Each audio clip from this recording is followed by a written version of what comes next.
The wonderful world. Once upon a time, there was a little boy named Zaki who loved to explore the world around him.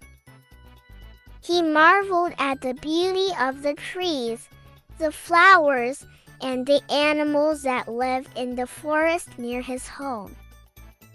Every day, Zaki went on adventures, discovering new wonders in nature.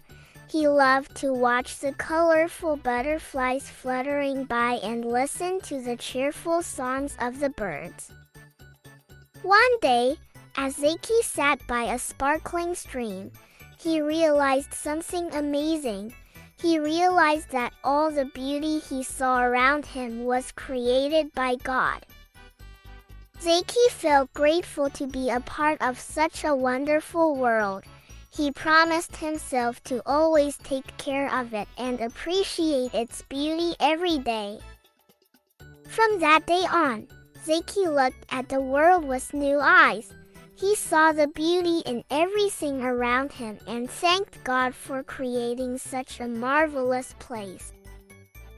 And Zaki, well, he continued to explore and appreciate the beauty of God's creation, knowing that it was a precious gift to be cherished forever.